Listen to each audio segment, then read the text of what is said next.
안녕하세요. 성공을 꿈꾸는 책의 홍민입니다. 영화나 드라마, 소설, 그리고 심지어 게임에까지 자주 등장하는 주인공이 바로 부자인데요. 그것도 어마어마한 갑부들입니다. 대체로 이러한 부자들은 좋은 집안에서 태어나 좋은 교육을 받고 또 가업을 이어 부자가 되는 걸로 묘사되고 있는데요. 실제 현실에서도 이런 부자들이 이런 형태로 부를 습득을 할까요? 어떻게 습득을 하는지 오늘 이 시간에는 진짜 부자에 관한 이야기를 담긴 책을 소개해드리겠습니다. 좋은 책 소개해주시는 이상건 이사 오늘도 모셔봤습니다. 안녕하세요. 네, 안녕하세요.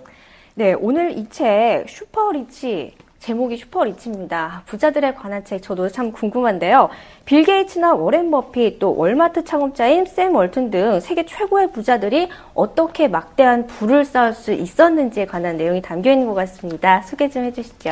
예, 이 책에는 빌 게이츠, 네. 요번에 이제 포브스 잡지 발표에서 2위로 밀려났죠. 네. 멕시코의 이제 통신재벌이 이제 카르로스 슬립이라는 사람이 오늘 1등이 됐는데, 네. 빌 게이츠, 그 다음에 세계 최고의 투자가인 워렌 버핏, 네. 그다음에 세계 최대 유통회사인 이제 월마트의 창업자인 샘 월튼, 물론 이제 이분은 돌아가셨고요. 네. 그다음에 EDS 설립자의 이제 옛날에 뭐 대통령으로 출마해서 화제가 됐었던 EDS 설립자인 로스페로, 네. 그다음에 기업 사냥꾼으로 유명한 칼 아이칸, 그다음에 70년대 미국 최고의 부자인 석유재벌 폴 게티, 네. 이런 미국의 슈퍼리치들을 14명을 삶을 조명하고 그들이 어떤 방식으로 부자가 되었는가를 담고 있는 책인데요. 네.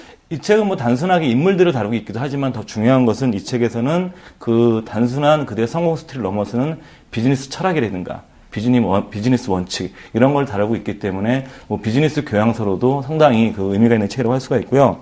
사실 이 책은 2000년도에 출간됐다가 절판된 책입니다. 그래서 제가 이 출판사 사장한테 물어봤는데 이 출판사 사장이 이제 책의 내용이 너무 좋아서 네. 다시 이번에 재판을 발행했다. 그래서 이제 번역도 옛날에는 제대로 안 돼 있었는데 이번에 제대로 다 번역을 해서 책이 나왔기 때문에 읽어보시면 상당히 재밌게 읽을 수 있는 슈퍼리치라는 책이라고 할 수가 있습니다. 네, 정말로 궁금한 것이 이 14명의 부자들이 어떻게 성공을 했는가, 성공 비결일 것 같습니다. 공통된 성공 비결이 있을까요? 예, 이 책의 앞부분에는요, 네. 이 14명의 슈퍼리치들의 공통된 특징을 설명을 하고 있는데 제가 그거를 좀 읽어드리겠습니다. 네. 좀 시간이 걸리더라도. 첫째, 아이디어 중에서 돈 될 만한 것을 찾는다.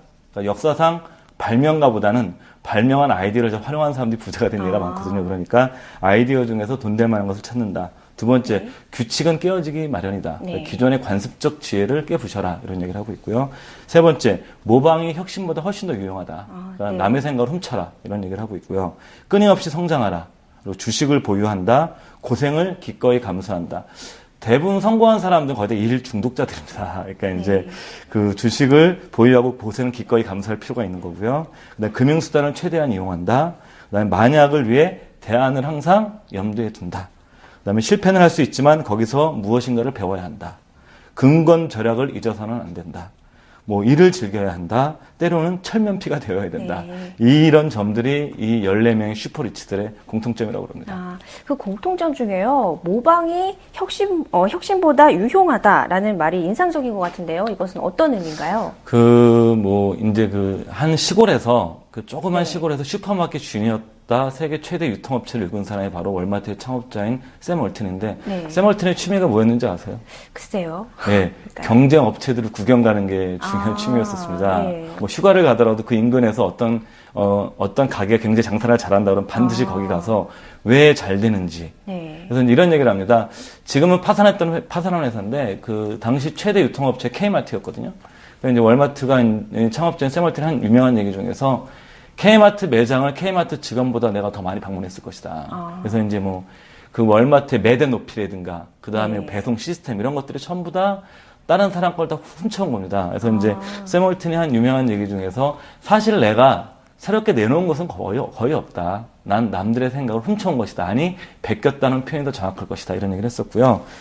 뭐 이 책에 등장하지는 않지만 현대에서 남의 것을 가장 잘 베꼈던 사람이 바로 현재 가장 창조적인 경영자로 꼽히는 애플의 스티브 잡스입니다. 그러니까 이제 그 맥킨토시로 이제 굉장히 어떤 혁명적인 제품을 만들어냈었는데 사실 맥킨토시 아이디어가 스티브 잡스의 아이디어가 아닙니다. 아, 그렇습니까? 그러니까 이제 그 GUI라고 그러죠. 그래픽 뉴스 인터페이스라고 그래서 이제 우리가 화면을 놓고 클릭 해가지고 이렇게 우리 키보드 쓰지 않고 마우스만으로 움직이는 이 GUI 환경과 그다음에 이제 마우스 이것이 사실은 그 세계적인 이제 그 복사기 업체인 제록스, 제록스의 팔로알토 연구소에서 만들어놨던 겁니다. 근데 그 스티브 잡스가 이제 펄로알토 연구소에 구경을 갔다가 예. 그 제품들 보고 충격을 받은 거예요.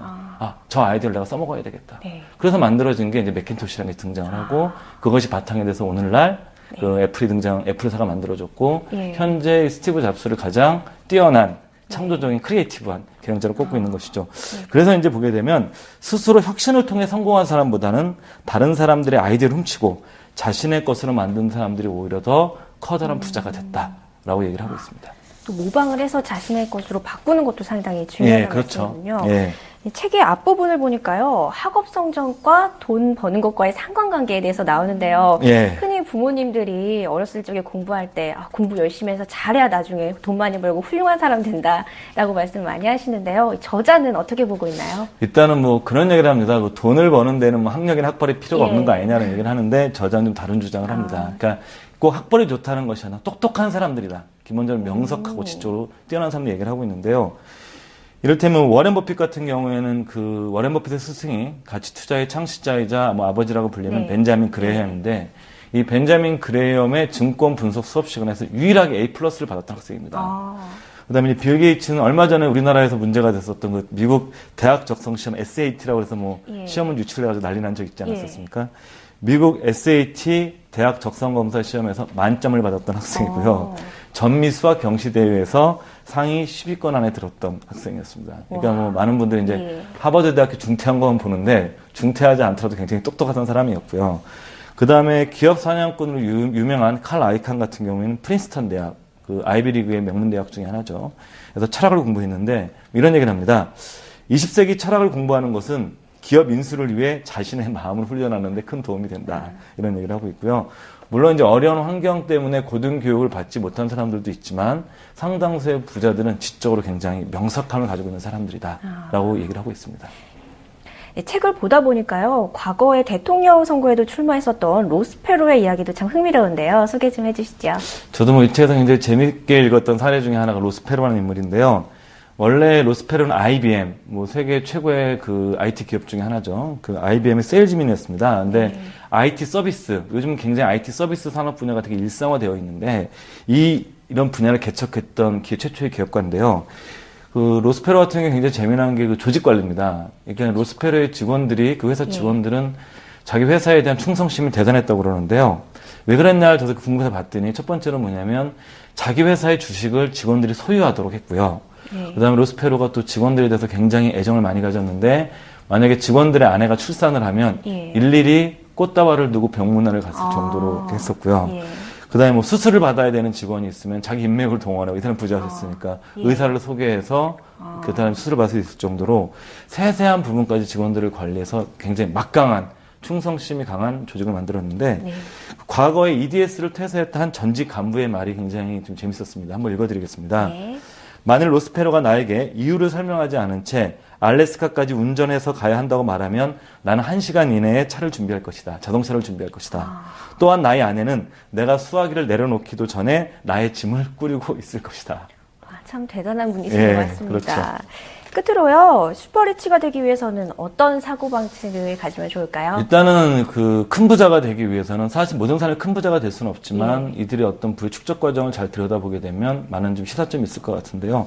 성장 산업에서 슈퍼리치는 만들어진다고 합니다. 석유 시대가 열리면서 존 디 록펠러가 등장을 했고요.